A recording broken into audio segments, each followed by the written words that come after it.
Hello everyone, आप सभी का हमारे चैनल पर स्वागत है। आज की इस वीडियो में यहाँ पर हम क्लास 9th हिंदी त्रैमासिक परीक्षा 2025-26 के हिंदी के पेपर को देखने वाले हैं और इस वीडियो के माध्यम से आज इस पेपर को यहाँ पर हम पूरा हल करने वाले हैं। ये लेटेस्ट पेपर है, अभी एग्ज़ाम में हाल ही में हुआ है। तो यहाँ पर हम देखेंगे, सबसे पहले यहाँ पर हम खंड अ में आएंगे तो यहाँ पर हमें बहुविकल्पी प्रश्न पूछा गया है। 20 नंबर का बहुविकल्पी प्रश्न पूछा गया है। पहला क्वेश्चन यहाँ पे दे रखा है, पूरा पेपर को यहाँ पे हम पूरा हल करेंगे। पहला क्वेश्चन यहाँ पे दे रखा है, गोदान किसकी रचना है? तो इसका जो आंसर हो जाएगा ऑप्शन नंबर जो फर्स्ट वाला यहाँ पे दे रखा है, मुंशी प्रेमचंद्र, ये वाला इसका करेक्ट आंसर हो जाएगा। इसके बाद क्वेश्चन नंबर दूसरा यहाँ पे दे दिया है, हिंदी का प्रथम नाटक है। ऑप्शन नंबर जो पहला यहाँ पे दे रखा है, नहुस, ये वाला इसका करेक्ट आंसर हो जाएगा। इसके बाद क्वेश्चन नंबर तीसरा यहाँ पे दे दिया है, खड़ी बोली गद्य के जनक हैं। तो खड़ी बोली गद्य के जो जनक है वो भारतेंदु हरिश्चंद्र हैं। ऑप्शन नंबर जो क वाला यहाँ पे दे रखा है, ये वाला इसका राइट आंसर हो जाएगा। इसके बाद यहाँ पर क्वेश्चन नंबर 4 यहाँ पे दे दिया है, निम्नलिखित में से कौन पत्रिका नहीं है? ठीक है, जैसे यहाँ पर देखेंगे तो इंदु ये पत्रिका है, सरस्वती पत्रिका होता है, आनंद कादम्बनी पत्रिका होता है, लेकिन भारत दूरदर्शन ये पत्रिका नहीं है। तो ये वाला इसका करेक्ट आंसर हो जाएगा। इसके बाद क्वेश्चन नंबर 5 यहाँ पर दे दिया है, दीपदान एकांकी में पात्रों की संख्या है। तो इसमें जो पात्रों की संख्या होती है वो 7 होती है। कौन कौन से होते हैं मैं यहाँ पे आपको बता देता हूँ। पहला जो होता है वो कुंवर होता है, फिर उदय सिंह पन्ना, धाय, सोना, चंदन, शामली, किरत और बनवीर होता है। तो इस तरह से 7 पात्र होते हैं। इसके बाद क्वेश्चन नंबर 6 यहाँ पे दे दिया है, इंदुमती है। ऑप्शन नंबर जो पहला वाला यहाँ पे दे रखा है, ये एक प्रथम कहानी है, ये वाला इसका करेक्ट आंसर हो जाएगा। इसके बाद क्वेश्चन नंबर 7 यहाँ पे दे रखा है, आदिकाल की भाषा है। यहाँ पर हम देखेंगे जो आदिकाल की जो भाषा होती है वो डिग्गल होती है। ऑप्शन नंबर जो ग वाला यहाँ पे दे रखा है, ये वाला इसका करेक्ट आंसर हो जाएगा। क्वेश्चन नंबर 8 यहाँ पे हमारा दे दिया है, सूर सागर किसकी रचना है? तो यहाँ पर हम देखेंगे तो ये सूरदास की रचना है। ऑप्शन नंबर जो क वाला यहाँ पे दे रखा है, ये वाला हमारा करेक्ट आंसर हो जाएगा। इसके बाद क्वेश्चन नंबर 9 यहाँ पे दे दिया है, शिवराज भूषण किसकी प्रसिद्ध कृति है? इसका जो आंसर हो जाएगा ऑप्शन नंबर जो ख वाला यहाँ पे दे रखा है, भूषण, ये वाला इसका करेक्ट आंसर हो जाएगा। इसके बाद क्वेश्चन नंबर 10 यहाँ पे दे दिया है, कबीर के दोहों को नाम से जाना जाता है, यानी किस नाम से जाना जाता है, यहाँ पर हमें बताना है। तो इसका जो करेक्ट आंसर यहाँ पर हो जाएगा ऑप्शन नंबर जो ग वाला यहाँ पर दे रखा है, साखी, ये वाला इसका करेक्ट आंसर हो जाएगा। इसके बाद क्वेश्चन नंबर 11 यहाँ पर दे दिया है, गोस्वामी तुलसीदास रचित विनय पत्रिका की भाषा है। तो इसकी जो भाषा है यहाँ पे हमें बताना है। ऑप्शन नंबर जो ग वाला यहाँ पे दे रखा है, ब्रज भाषा, ये वाला इसका करेक्ट आंसर हो जाएगा। इसके बाद क्वेश्चन नंबर 12 यहाँ पे दे दिया है, संत धारा के कवि नहीं है, यहाँ पर हमें बताना है। तो इसका जो आंसर हो जाएगा ऑप्शन नंबर जो ग वाला यहाँ पे दे रखा है, कुतुबन, ये वाला इसका करेक्ट आंसर हो जाएगा। इसके बाद क्वेश्चन नंबर 13 यहाँ पे दे दिया है, पृथ्वीराज रासो का रचना काल है। तो इनका जो रचना काल है ऑप्शन नंबर जो क वाला यहाँ पे दे रखा है, वीर गाथा काल, ये वाला इसका आंसर हो जाएगा। ठीक है, 12वीं शताब्दी है। इसके बाद क्वेश्चन नंबर 14 यहाँ पे दे दिया है, वीर रस का स्थायी भाव है। तो वीर रस का जो स्थायी भाव होता है वो उत्साह होता है। ऑप्शन नंबर ख वाला इसका करेक्ट आंसर हो जाएगा। इसके बाद क्वेश्चन नंबर 15 यहाँ पे दे दिया है, चौपाई के प्रत्येक चरण में कितनी मात्रिकाएं होती हैं, यहाँ पे हमें बताना है। तो चौपाई के प्रत्येक चरण में 16 मात्रिकाएं होती हैं। ऑप्शन नंबर जो क वाला यहाँ पे दे रखा है, ये वाला इसका करेक्ट आंसर हो जाएगा। इसके बाद क्वेश्चन नंबर 16 यहाँ पे दे दिया है, सबल शब्द का विलोम है। तो सबल शब्द का जो विलोम होता है वो दुर्बल हो जाएगा। ठीक है, निर्बल भी होता है और दुर्बल होता है। इसके बाद क्वेश्चन नंबर 17 यहाँ पे दे दिया है, कमल का पर्यायवाची है। कमल का जो पर्यायवाची है वही यहाँ पे हमें बताना है। तो कमल का जो पर्यायवाची होता है वो राजीव होता है। ऑप्शन नंबर जो क वाला यहाँ पे दे रखा है, ये वाला हमारा करेक्ट आंसर हो जाएगा। इसके बाद क्वेश्चन नंबर 18 यहाँ पे दे दिया है, नैनम में संधि है। यहाँ पर इसमें हमें संधि बताना है कि नैनम में कौन सा संधि है। तो इसका जो करेक्ट आंसर हो जाएगा अयाधि संधि। ऑप्शन नंबर जो ख वाला है, ये वाला हमारा करेक्ट आंसर हो जाएगा।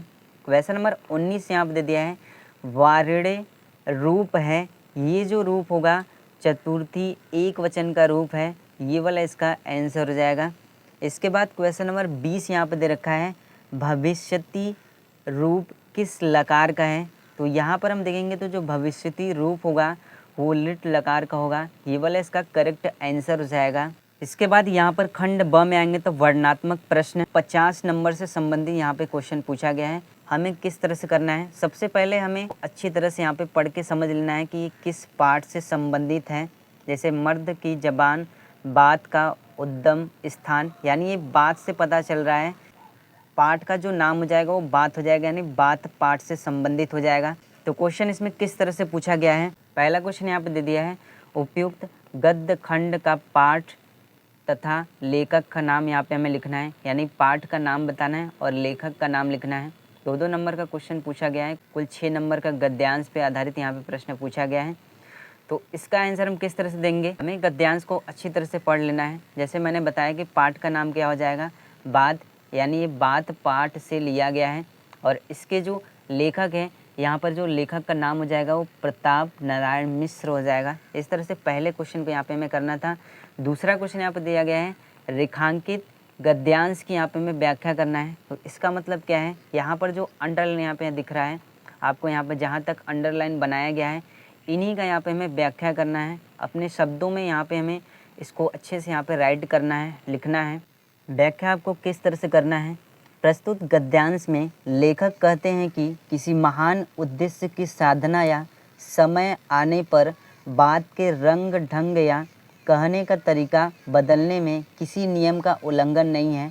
ऐसा मानव जाति की भलाई के समय, देशोद्धार के समय और प्रेम प्रसंग में ही करना चाहिए। स्वार्थ या पापी पेट को भरने के लिए कभी भी बात नहीं बदलनी चाहिए। तो इस तरह से जहाँ तक ये अंडरलाइन किया गया था, इसके आगे यहाँ तक इन्हीं का यहाँ पे हमें व्याख्या करना था। इसके बाद अगला क्वेश्चन यहाँ पे दिया गया है। इसके बाद क्वेश्चन नंबर ग यहाँ पे दिया है बात के ढंग का कुछ रंग ढंग परिवर्तित कर लेना किस प्रकार का नीति विरुद्ध नहीं है। यहाँ पर इस क्वेश्चन का यहाँ पे हमें आंसर देना है। तो इसका आंसर यहाँ पे क्या हो जाएगा, जाति उपकार और देशोद्धार के लिए अवसर पड़ने पर बात के कुछ रंग ढंग को परिवर्तित कर लेना नीति विरुद्ध नहीं है। इस तरह से इसका आंसर यहाँ पर हमें लिखना है, अथवा करके इस गद्यांश को यहाँ पे हम कर सकते हैं। ठीक है, हमें जो आएगा हमें वही करना है। इसके बाद क्वेश्चन नंबर 2 में आएंगे तो निम्नलिखित पद्यांश पर आधारित यहाँ पर हमें प्रश्नों का उत्तर देना है। 6 नंबर पर पद्यांश पर आधारित यहाँ पे क्वेश्चन पूछा गया है। जैसे यहाँ पर हमें पद्यांश को अच्छी तरह से यहाँ पे हमें रीड कर लेना है। पहला क्वेश्चन यहाँ पे पूछा गया है प्रस्तुत दोहे का यहाँ पे हमें संदर्भ लिखना है। तो इसका संदर्भ आपको किस तरह से लिखना है, प्रस्तुत दोहा कबीर की साखी नामक रचना से है। इस तरह से इसका हमें संदर्भ करना है। क्वेश्चन नंबर ख यहाँ पे दे दिया है रेखांकित अंश की यहाँ पे हमें व्याख्या करना है। ठीक है, यहाँ पर एक लाइन को अंडरलाइन किया गया है और इन्हीं का यहाँ पे हमें व्याख्या करना है। तो इसका व्याख्या आपको किस तरह से करना है, कबीर दास जी कहते हैं कि मानव यह शरीर जिसे तू बड़े गर्व के साथ लिए घूम रहा है कच्चे घड़े के समान है, जो जरा सा धक्का लगने से फूट जाता है और फिर कुछ हाथ नहीं आता। इस तरह से एक लाइन का यहाँ पे हमें व्याख्या करना था, अथवा करके इस पद्यांश को यहाँ पर हम कर सकते हैं। इसके बाद क्वेश्चन नंबर 3 में आएंगे तो निम्नलिखित संस्कृत गद्यांश एवं पद्यांश में से किसी एक का संदर्भ सहित यहाँ पर हमें हिंदी में अनुवाद करना है। 8 मार्क्स का ये क्वेश्चन पूछा गया है। इसके बाद क्वेश्चन नंबर 4 में आएंगे तो दीपदान एकांकी की कथा संक्षेप में यहाँ पे हमें लिखना है। 5 नंबर का क्वेश्चन पूछा गया है, अथवा करके लक्ष्मी का स्वागत एकांकी के आधार पर रोशन की माता का यहाँ पे हमें चित्रण करना है। इसके बाद क्वेश्चन नंबर 5 में आएंगे तो निम्नलिखित लेखकों में से किसी एक का जीवन परिचय देते हुए उनकी किन्हीं 2 रचनाओं का यहाँ पर हमें नाम लिखना है। 4 नंबर का क्वेश्चन पूछा गया है, जैसे यहाँ पर दे रखा है प्रताप नारायण मिश्र, डॉक्टर धर्मवीर भारती, श्री राम शर्मा। प्रताप नारायण मिश्र का जीवन परिचय आपको किस तरह से लिखना है, मैंने इस पर अलग से एक वीडियो बना रखी है, चैनल पर आपको मिल जाएगा। क्वेश्चन नंबर 5 में आएंगे तो निम्नलिखित कवियों में से किसी एक कवि का जीवन परिचय देते हुए उनकी किन्हीं 2 रचनाओं का यहाँ पे हमें नाम लिखना है। जैसे कबीर दास मीराबाई रहीम। तो कबीरदास का जीवन परिचय आपको किस तरह से लिखना है, मैंने इस पर वीडियो बना रखी है, चैनल पर आपको मिल जाएगा। क्वेश्चन नंबर 6 में आएंगे तो अपनी पाठ्य पुस्तक से याद किया हुआ यहाँ पे हमें एक श्लोक लिखना है जो कि प्रश्न पत्र से रिलेटेड नहीं होना चाहिए। इसके बाद क्वेश्चन नंबर 7 में आएंगे तो निम्नलिखित प्रश्नों में से किन्हीं 2 प्रश्नों का यहाँ पे हमें संस्कृत में उत्तर लिखना है। 4 नंबर का क्वेश्चन पूछा गया है। क्वेश्चन नंबर क यहाँ पे दे रखा है भक्तस्य किम स्वरूपः अस्ति।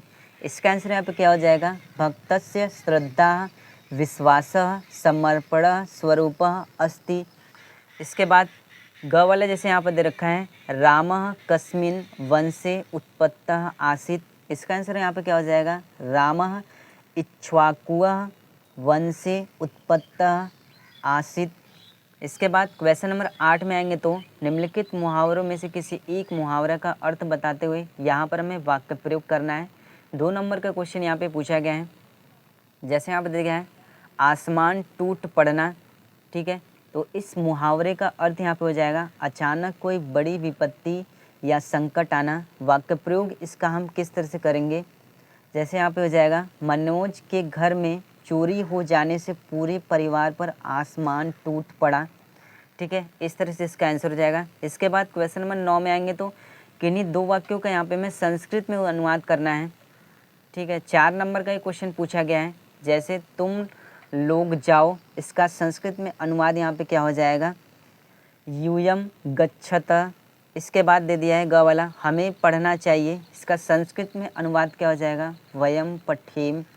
क्वेश्चन नंबर 10 में आएंगे तो 5 नंबर का प्रधानाचार्य को यहाँ पे संबोधित करते हुए एक प्रार्थना पत्र लिखना है जिसमें अस्वस्थ होने के कारण 1 दिन का अवकाश का यहाँ पे हमें मांग करना है। अथवा करके जिला पूर्ति अधिकारी को नवीन राशन कार्ड बनवाने हेतु यहाँ पर हमें प्रार्थना पत्र लिखना है। तो इस तरह से क्लास 9th हिंदी त्रैमासिक परीक्षा 2025-26 के एग्ज़ाम में जो क्वेश्चन से पूछे गए हैं। सो वीडियो पसंद आए तो वीडियो को लाइक कर दीजिएगा और साथ ही हमारे चैनल पर नहीं तो चैनल को सब्सक्राइब कर दीजिएगा।